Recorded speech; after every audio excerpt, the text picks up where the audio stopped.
चलो उठो ए बौद्धो, अब हमें गौतम बुलाते हैं। 14 अक्टूबर 1956 बाबा साहेब डॉक्टर अंबेडकर ने बुद्ध धम्म की दीक्षा ली और अपने लाखों अनुयायियों को बुद्ध के धम्म की दीक्षा दी। ये दीक्षा देने और लेने का ये जो कार्यक्रम है, इस पूरे कार्य को पूरी दुनिया ने इस बात के लिए नोटिस किया कि ये धम्म क्रांति है। धम्म क्रांति, क्रांति का मतलब क्या हुआ? धम्म ने किया हुआ परिवर्तन। तो इस परिवर्तन को आप तक पहुंचाने का ये समय है और यही कार्य इस समय चल रहा है। इस धम्म क्रांति को 66 साल का वक्त बीत चुका है और हम पहुंचे हैं यूनिक परिवार के पास। यूनिक परिवार गोधनी।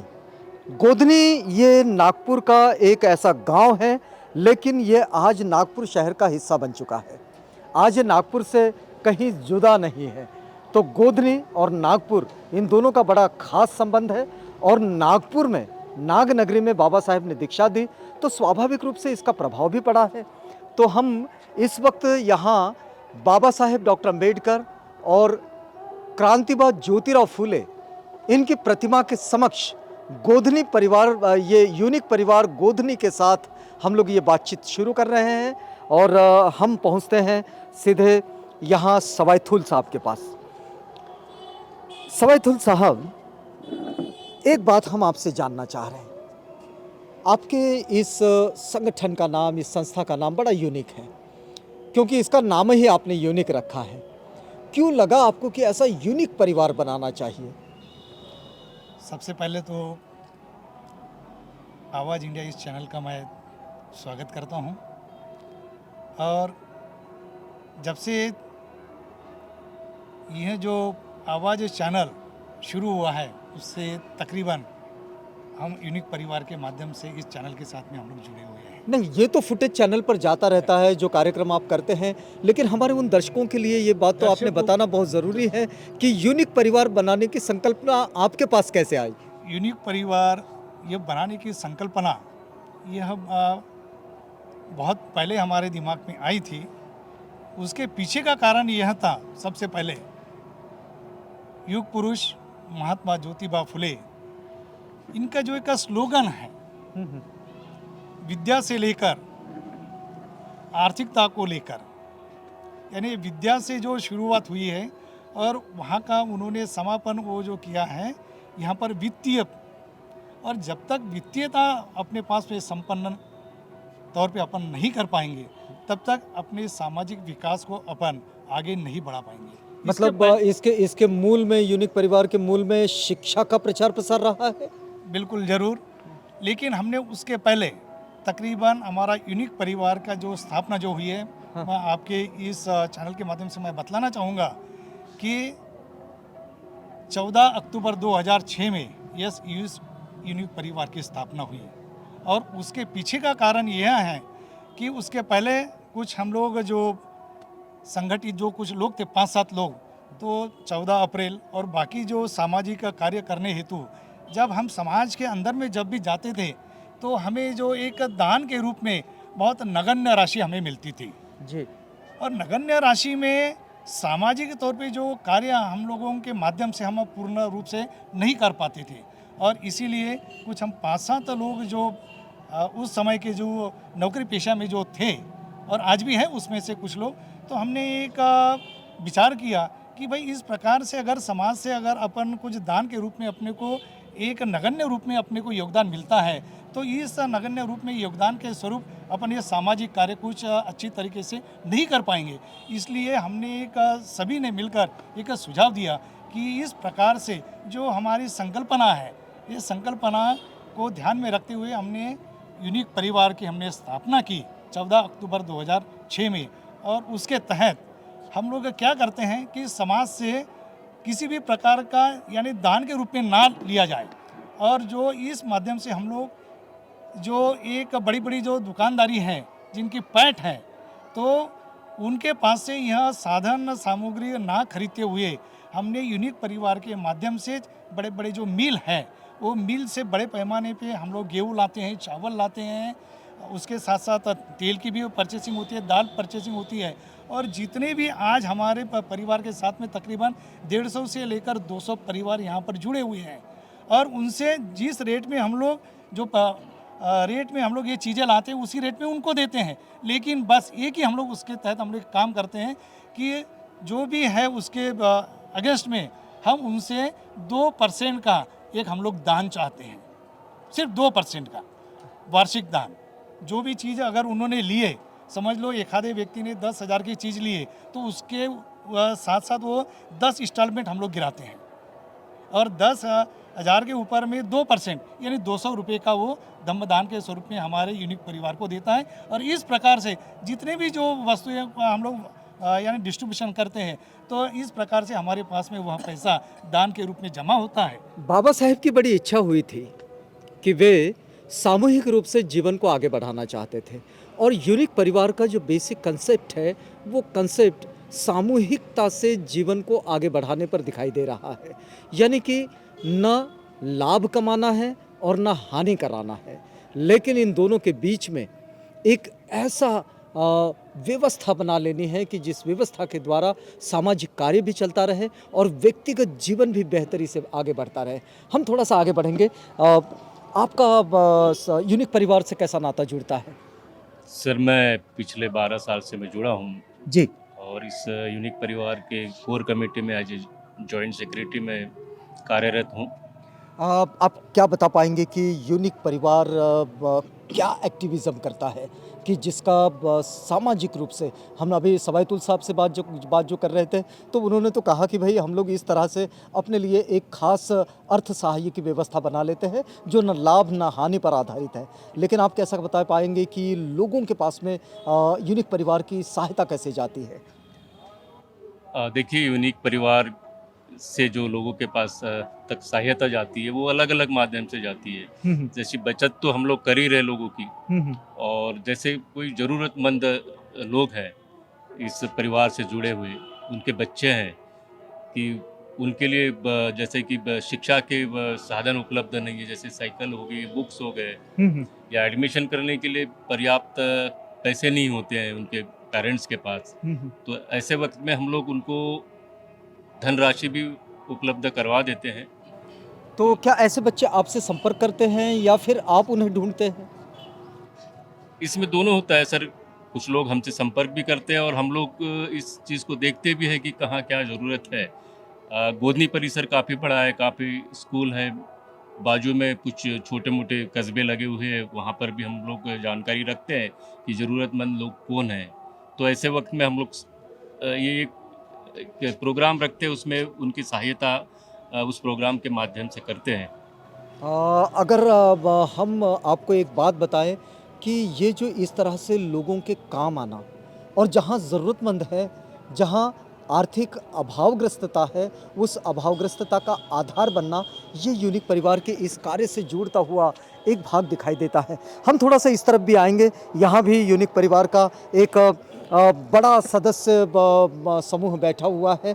साहब, एक बात हम आपसे भी समझना चाहेंगे। जैसा कि अभी हम लोग बातचीत कर रहे थे तो ये समझ में आया कि यूनिक परिवार ये अभावग्रस्त बच्चों की मदद के लिए भी काम करता है, उनको ढूंढता है, उनकी मदद करता है। लेकिन ये मदद करना इतना ही इसका काम है या फिर और भी गतिविधियाँ यूनिक परिवार की ओर से चलाई जाती है? हाँ, यानी हमारा जो यूनिक परिवार है यानी सभी धर्म जाति के लोगों को यानी इकट्ठा करना, और जो यानी क्रांति सूर्य महात्मा ज्योतिबा फुले, क्रांति ज्योति सावित्रीबाई फुले, तथागत भगवान गौतम बुद्ध और डॉक्टर बाबा साहब अम्बेडकर, इनके विचारों का आदान प्रदान करना। और जो बच्चे हैं हमारे यानी जो स्कूल के बच्चे हैं, गोदनी परिसर, झिंगाबेड़ा के परिसर, इन बच्चों की चित्रकला स्पर्धा लेना, इनको यानी साहित्य वाटप करना, जैसी कॉपियाँ है, कंपास है, यानी उनकी मदत करना। क्योंकि डॉक्टर बाबा साहब आंबेडकर ने बताए थे हमारे को की शिक्षण हे वाघिणीचं दूध आहे, ते प्राशन केल्याशिवाय आम्ही म्हणजे लोकांसमोर दहाडू शकत नाही। तर अशा प्रकारे आम्ही डॉक्टर बाबासाहेब आंबेडकरांचे विचार, क्रांती सूर्य महात्मा ज्योतिबांचे विचार, क्रांती ज्योती सावित्रीबाई फुलेचे विचार, तथागत भगवान गौतम बुद्धाचे विचार या युनिक परिवारातर्फे आम्ही लोकांपर्यंत पोहोचवण्याचा कार्य करतो आणि लोकांना मदत करतो। यूनिक परिवार जिस उद्देश्य के साथ आगे बढ़ता है वो शिक्षा से जुड़ा हुआ है और शिक्षा को विकसित करने के लिए और वहाँ जहाँ वाकई ज़रूरत है उसे पूरा करने के लिए फिर यूनिक परिवार उसके सपोर्ट में कहाँ कहाँ खड़ा हो सकता है, वो वहाँ खड़ा होने की कोशिश करता है। देखिएगा, ये जो सामूहिकता से जीवन को आगे बढ़ाना या फिर मैत्री के साथ, बंधुत्व के साथ एक अच्छी सोसाइटी का निर्माण करना, एक अच्छे समाज का निर्माण करना, यही तो उद्देश्य है बाबा साहेब की इस धम्म क्रांति का। तो धम्म क्रांति का ये जो प्रतिबिंब है, ये प्रतिबिंब इस तरह से भी दिखाई देता है। हम थोड़ा यहाँ पहुँचते हैं। साहब, अगर इस बात को समझना चाहे कि यूनिक परिवार जो इतने बरसों से, हमने जब बात की कि 2006 से यूनिक परिवार समाज की सेवा में, उनकी मदद में, उनके सहयोग में, उनकी सहायता में खड़ा है, आप क्या बता पाएंगे कि यूनिक परिवार ये जो प्रेरणा है, ये प्रेरणा कहाँ से पाता है? मैं पहले अपना परिचय दे दूं। मैं हूं अरुण प्रियदर्शी और मैं यूनिक परिवार से 2010 से जुड़ा हुआ हूं। अच्छा। यूनिक परिवार की स्थापना तो 2006 में हुई थी, पर मैं 4-5 साल लेट जुड़ा इनसे। तो हमारा जो परिवार है, एक तरह से जो बाबा साहब का, जो महात्मा फुले का, बाबा साहब का, और जो हमारे जो भी आदर्श रहे हैं, उनका समाज में ये संदेश रहा है कि सबको लेकर चलो। तो हमारा यूनिक परिवार भी जो है कि मूल से तो इसमें यहाँ जो ज़्यादातर डाउन ट्रोडन्स, हमारे डाउन ट्रोडन्स लोग ज़्यादा जुड़े हुए हैं, पिछड़े वर्ग के। उसके साथ साथ में ही हमारी ऐसी कोई इसी वर्ग की मोनोपोली ऐसी नहीं, तो हमारे साथ में कुछ ईसाई लोग भी जुड़े हैं, कुछ मुस्लिम भी जुड़े हैं और हिंदू भी जुड़े हैं। तो हमारा कैसे जो धर्मनिरपेक्ष जो संकल्पना है वो यूनिक परिवार की रही है शुरू से ही। हम किसी को किसी एक विशेष इसको फेवर नहीं करते। तभी जो हमारे जो मूल आदर्श है और हमारी जो धार्मिक सांस्कृतिक जो गतिविधियां है, उसको सपोर्ट करने के लिए जो जैसे हम यहाँ अभी बैठे हुए हैं, तो ये जो परिसर है पूरा, महात्मा ज्योतिबा फुले समता चौक के नाम से यहाँ जाना जाता है गोदनी में।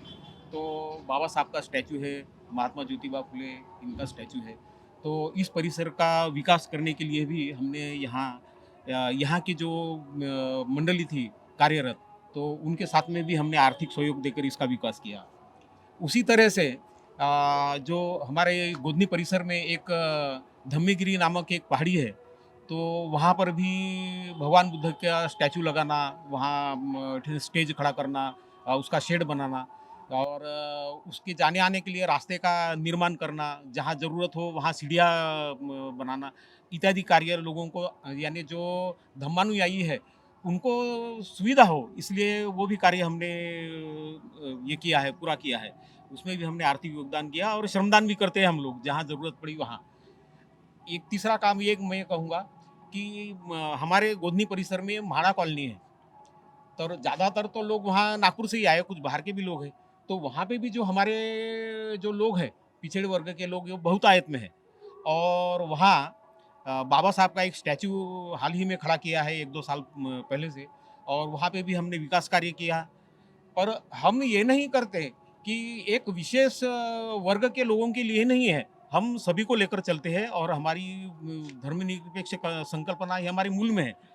भारतीय संविधान की ये मूल भावना में रहा है कि हम लोग स्वतंत्रता, समानता और भाईचारे के साथ अपने जीवन को यापन करें, और ये जीवन यापन की जो शैली है, ये शैली हमारे सामाजिक जनजीवन में भी दिखाई दे। एक मनुष्य को दूसरे मनुष्य के साथ जोड़ने के लिए धर्म कहीं आड़े नहीं आता है। धर्म ये व्यक्तिगत आचरण शैली का हिस्सा होता है, लेकिन समानता, स्वतंत्रता, बंधुता, सामाजिक न्याय, ये हमारे सामाजिक जीवन शैली का हिस्सा है। और सामाजिक जीवन शैली का ये जो प्रतिबिंब है, ये प्रतिबिंब हमें यूनिक परिवार में दिखाई देता है। अभी जब हम लोग बातचीत कर रहे थे, तो यूनिक परिवार का हिस्सा धर्म के सारे बंधनों को तोड़कर है, और धर्म के सारे बंधनों को तोड़कर ये सारे लोग इकट्ठा होते हैं। हम लोग फिर सवाईतुल साहब के पास में आए हैं। सवाईतुल साहब, आपके साथ ही इसी बातचीत को हम पूरा करना चाहेंगे। हम आपसे ये बात समझना चाह रहे हैं कि ये पूरा का पूरा कार्यक्रम जो है यूनिक परिवार का, इसके पीछे हमें जो भावना दिखाई देती है वो समानता, स्वतंत्रता, बंधुत्व की भावना इसमें बहुत ज़्यादा दिखाई देती है कि एक मनुष्य का दूसरे मनुष्य के प्रति मनुष्यता का व्यवहार हो। ये जो स्थिति है, इस स्थिति का एक सबसे बड़ा प्रेरक स्रोत आप किसे मानते हैं? जो भी हमारे जो प्रेरणा पुरुष है, जी। जिस परिसर में अपन बैठे हुए हैं, यहाँ पर जिनके स्टैचू यहाँ पर दिखाई देते हैं, यही हमारे यूनिक परिवार के हमारे का प्रेरणा स्रोत सबसे पहले रहे हैं। अगर हम आपसे ये समझना चाहें कि हमारे देश की जो एक संवैधानिक संस्कृति है, जिसको हम भारतीय संविधान की प्रास्ताविका के साथ जो आगे बढ़ती है, जिसमें समानता, स्वतंत्रता, भाईचारा, मनुष्य की गरिमा, सामाजिक न्याय, अभिव्यक्ति की आज़ादी, ये जो सारी चीज़ें जो हमें दिखाई देती हैं, इन चीज़ों के लिए अगर हम एक बेहतर आदर्श के रूप में अगर आगे बढ़ना चाहें, तो हमने क्या करना चाहिए ऐसा आपको लगता है? क्योंकि आप अपनी ओर से तो यूनिक परिवार की ओर से ये कोशिश कर रहे हैं, लेकिन हमारे दर्शक इस बात को देख रहे हैं, सुन रहे हैं, तो आप क्या कहना चाहेंगे कि हमें और क्या करने की ज़रूरत है? क्योंकि कई बार बहुत सारी जगह में बड़े द्वंद्व भी दिखाई देते हैं, बड़े टेंशन्स भी दिखाई देते हैं, बड़े तनाव भी दिखाई देते हैं। तो आपको क्या लगता है कि यूनिक परिवार क्योंकि बहुत बेहतर संकल्पना के साथ आगे बढ़ रहा है, हमारे दर्शकों के लिए आप क्या शेयर करना चाहेंगे? हमारे यूनिक परिवार की ओर से, और मेन बात जो है अपनी भारतीय राज्य घटना की जी प्रास्ताविका जो है, जी। प्रास्ताविका की सबसे पहले तो मैं आप लोगों को बतला दूँ इस कार्यक्रम के माध्यम से कि हमारे यूनिक परिवार का जो वार्षिक स्नेह मिलन का जो कार्यक्रम होता है, उसमें किसी भी प्रकार की धार्मिक विधि का कोई प्रचलन नहीं है। और हमारे उस कार्यक्रम की शुरुआती जो हम लोग करते हैं हमारे यूनिक परिवार के वार्षिक स्नेह मिलन की, तो वह भारतीय राज्य घटना की प्रास्ताविका का जो पठन करके हम लोग शुरुआत करते हैं। यानी जो सही तौर पे एक धर्मनिरपेक्ष यानी समाज की रचना जिस प्रकार से होनी चाहिए, उसका हम लोग वहन करने का पूरा हम लोग उस माध्यम से प्रयास करते हैं। और रही बात की अपने जो समाज के प्रति क्या, एक मैं 2-4 चीज़ें मैं बतला दूँ, यानी ख़ास तौर पे कि कोई भी चीज़ करने के लिए या बनाने के लिए या समझने के लिए सबसे पहले तो आर्थिक स्रोत होना बहुत अनिवार्य होता है।